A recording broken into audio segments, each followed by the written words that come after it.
Hello everybody and welcome back to my channel. My name is Gita Mary and today is kind of a tough and heavy subject. It's going to be a very subjective video, so there's no way that I will be able to portray any kind of universal experience about anything. Nonetheless, I think we should do this. Today's video is going to be about veganism and diet culture and how those two are connected and how they're not. And just we're going to look at all the nuances of different kinds of stuff. And I decided to make this video after a couple of months where I kept seeing this request popping up every now and again. And I think it's super important. It has taken me quite a while to sit down and film this video because it is honestly a subject that hits a little too close to home. As a teenager, I suffered from different kinds of restrictive and disordered eating problems. I have had awful body image. I have had issues with food morality in the past, and I remember dealing with some of this stuff from when I started becoming a teenager. However, I have absolutely no desire to cut myself open and lay everything out, not when it comes to these issues specifically. This is a part of my healing process and it's something that I have made a very active decision to do. So we are going to talk about these issues in a less girl, why aren't you in therapy way, because girl was in therapy, it went great, and that's why I'm here today talking about it. Perhaps you haven't heard of diet culture, but I assure you that you have experienced it. And I would even go as far as saying that we have all experienced diet culture to the extent where we just think that's just the way things are, when they shouldn't be. Okay, I just told you that I wasn't going to be personal, but I am going to, like sprinkle a little bit of personal anecdotes in now and then. Okay. For the longest time after recovering, I sort of accepted that these small bits and triggers would never ever leave me again. And whenever I talked about my recovery, I would always talk about the fact that I also accepted that, 100% recovery was not really an option when it comes to these sort of food relationships and eating habits that would never ever happen for me. And to some extent, that's also true. However, that's not a reflection on one's capacity to recover. It has everything to do with where we are and how society is structured. Because our society is so rife with diet culture, we will be exposed to constant triggers basically everywhere we go, and that will make it feel like recovery is completely impossible, but it has nothing to do with you, it's just the world that is garbage. I make fun of stuff when I feel uncomfortable. Diet culture is, in lack of a better word, a vibe. Diet culture is basically the normalization of people being valued based on their appearances. It is the result of decades, no, centuries worth of conditioning and negative self-image. The first diet book was published in 1558 by Luigi Cornaro, who only ate egg yolks and drank wine, and he just had it all figured out. As such, it's not a lifestyle, it's not a movement, it's just a vibe. And here are some examples of diet culture at its finest. When plus-size people are treated worse than slim people, it's complimenting people's bodies when they have lost weight and ignoring it or not mentioning it or trying to conceal it when they have gained weight. Even though gaining weight might be a feat to someone and losing weight might be catastrophic to others. Just everything about the clothing sizing system, how it was created, and especially how it works for women's clothing. The body mass index, aka the BMI, is also a part of diet culture. It was created in the 1800s and it is solely based on the bodies of white men. Yet we use it to determine the health of everybody, even people that might not be white men. Diet culture is the number of dieting products like pills and meals being advertised to consumers, and how gyms tend to push their advertisements especially hard around the holidays to make sure you're not doing enough. This all leads to patterns that circulate around thoughts like, I'll start exercising on Monday, or I'll start my diet on Tuesday, or I'll start clean eating on Wednesday. It's being proud of how little you've eaten today. And it's binge eating at night because you didn't eat enough during the day. It's comparing our bodies to celebrities who are described as having the perfect body.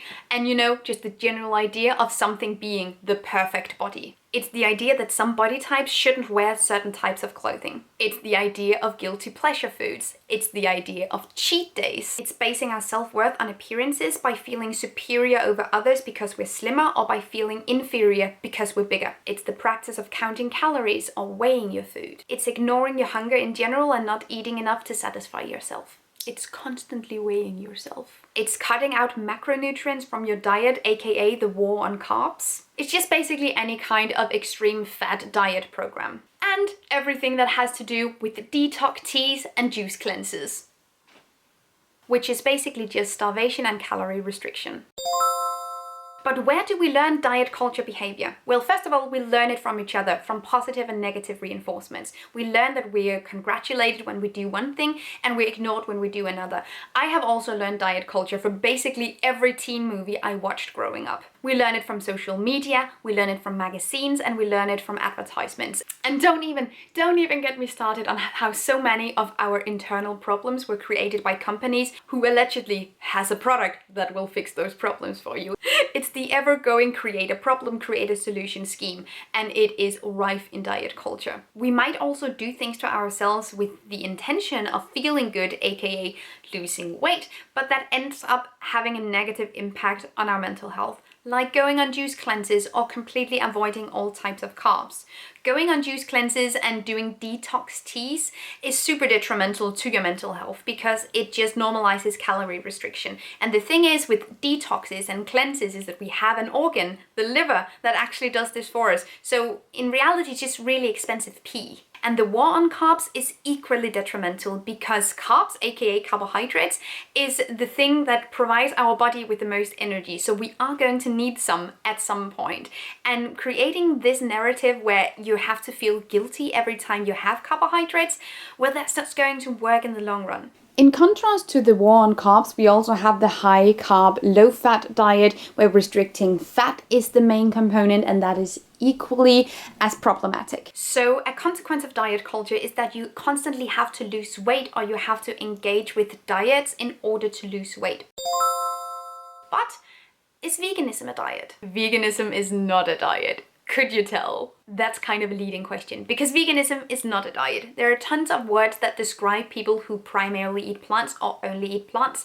Plant-based or vegan are the two most common ones that you've probably heard the most. And veganism has a lot to do with food because a girl's gotta eat. But it's detrimental to look at veganism as only a diet. Because veganism is kind of more than a diet, it's more of a lifestyle. Because veganism in your daily life not only has something to do with food, because animals are not only exploited for food, they're also exploited for entertainment, for clothing, for home decor. There are tons of aspects of our daily lives and there are tons of products that involve animal cruelty or exploitation that has nothing to do with food. The long answer to what veganism is involves a lot of philosophies about animal sentience and humanity's place in the world, and there are a lot of things we can go over. We can talk about what veganism is in length in another video. For the time being, what I think describes veganism the best is this. It is a way of life that aims to exclude animal products as far as possible and practicable. This part about practicable is going to be super important later, so we'll hold on to it for a little while. However, even though veganism is not a diet and should never be perceived as such, there are different types of sub-diets within the vegan community. There are movements like the raw movement, raw till 4 is a thing. Mono diets are a thing where you only eat one thing, and yes, I am looking at you, 20 bananas a day. And I feel like that was something a lot of vegan YouTubers did like 6-7 years ago, and I'm so glad that it stopped. There are also different kinds of clean diets, of 100% whole foods diets. There are different kinds of salt-free diets and oil-free diets and smoothie diets, and I don't know, I may become unpopular now, but I think it is detrimental to categorize these in the same category as veganism, because the most noticeable thing about only having bananas is not that you avoid animal products, it's that you only have bananas. But is veganism restrictive eating? In order to answer this question, I feel like I'm going to pull out two different arguments that I've heard in the webosphere. I'm gonna stop saying webosphere forever, by the way, that was not a mood. I have seen two different kinds of arguments and I think I want to include them both, and then you can sort of cherry pick what you believe. The first argument that I've heard says that veganism is not restrictive eating because when you eat vegan food, you only eat food that was actually meant for the human body. To this argument, avoiding animal products is just as restrictive as avoiding eating a brick. The other argument says that whether or not you believe that animal products were meant for the human body or not, veganism is by definition restrictive because the action of choosing vegan products is going to be restrictive. for the most part, and I think this is kind of a universal experience, but I don't know. But when you go into a supermarket where most people get their food, you will be able to choose from a variety of products if you eat vegan, and you will be able to choose for a larger variety of products if you don't have any dietary restrictions. So the sheer act of choosing only a limited amount of products is by definition restrictive. I tend to agree with the last argument, because we as a vegan community and we as vegans, or generally just, everybody, we have to acknowledge the triggers and the diet culture tendencies within our community, even if they don't seem to trigger us. So if we acknowledge that only eating plants is by definition a restriction, there's really no need to restrict yourself any more than necessary. In order to maintain a healthy relationship with food, don't restrict your eating habits any more than necessary by jumping onto one of these subcategories, vegan fad diets, like only eating raw when there's absolutely no reason to do so. Make sure that you make balanced meals with a variety of different ingredients and not just choose the same 3 ingredients over and over again. When being vegan, and especially when going vegan, you don't actually have to change what types of food that you eat, what types of dishes. You only have to change some ingredients. You can still have pizzas, just choose a different topping. You can still have burgers, just choose a different patty. You can have lasagna or pastas or ice cream. You can have salads, you can have sandwiches, you can have basically any type of food that you want. You just have to change a couple of ingredients in order to make them vegan. You don't have to reinvent what kinds of food that you eat. If you didn't eat salads before, you don't have to base all your meals on salads when going vegan. Which brings me to my next point. I have witnessed several people go into disordered eating when going vegan because they didn't know how to cook vegan food. So if you're a beginner, make sure that you have some inspiration. Make sure you follow vegans on Instagram, on social media in general. Watch what they do. Have a couple of recipes, like 6 to 8 recipes that you know are realistic for you to make in the daily life. And for the love of tofu, have some references and don't just start cooking blindly. Make sure the recipes you're basing your own food off of are realistic and nutritionally up to par. I have seen so many people, both friends, acquaintances and followers, who proclaim that veganism is not for them because they tried to go vegan or plant-based for 3 days and they fainted and they just did not feel well. To this, I always ask, did you have any recipes? Did you buy a cookbook? Did you follow new people on Instagram? Did you have any references to sort of base your own cooking off of? And the answer is always, without any exception, no. And it's just so important. It's so important, guys.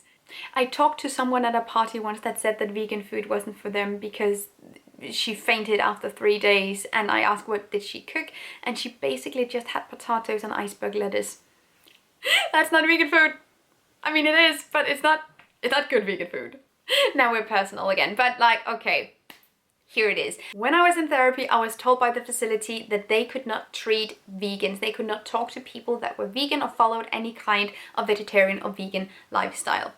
Because in their files, veganism and vegetarianism was categorized as disordered eating, as a sickness. So they weren't able to help people that were not willing to stop being vegan. This, I think, speaks volumes to how the medical field and especially psychiatrics perceive veganism. It also speaks volumes to how much or how little people know about veganism and what it actually entails.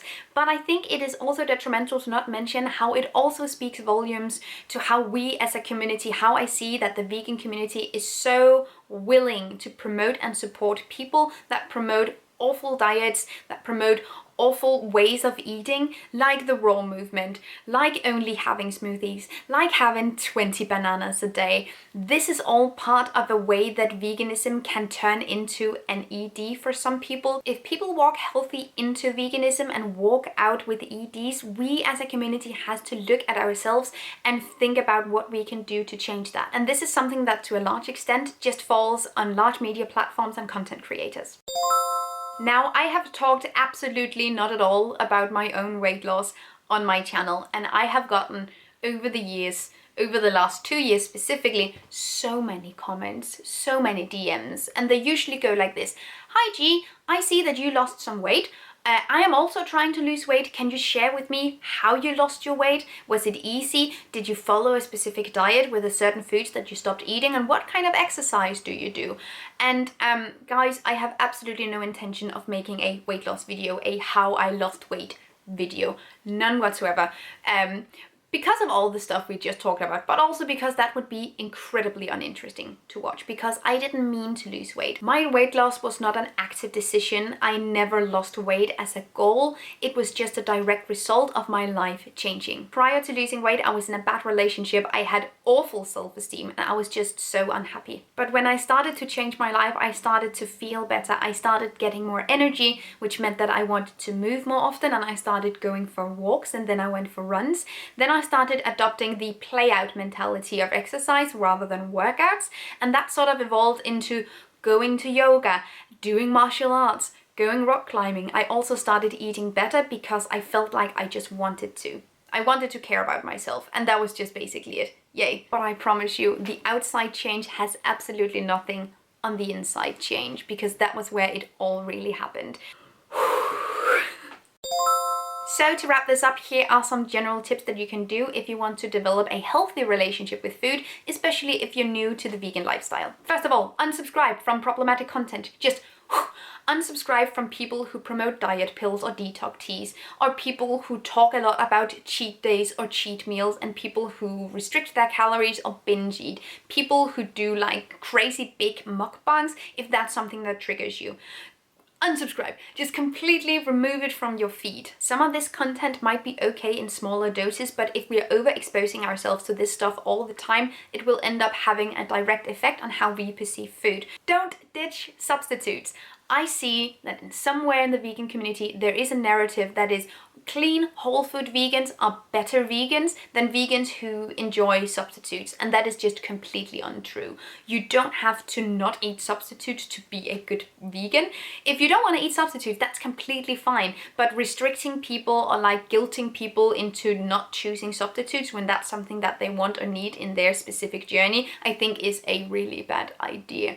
Which is why I also do kind of a lot with substitutes, because I also want to normalize that as a part of the vegan lifestyle, because you don't have to not eat it. It's actually also great when you're transitioning into veganism, and then you can evolve into more whole food stuff later if you want, but you also really don't have to. Find vegan content creators that promote healthy relationships with food, healthy body image, and generally just promote a realistic and human way of living. There are so many amazing content creators on these platforms that do an amazing job. So I don't want it to sound like half the people in the vegan community are just shit at being vegan. I don't think that's true. But I do think that some of the people who are pulled forth a lot, especially who are pulled forth by the media, perhaps don't always have the best sort of messages when it comes to body image and food.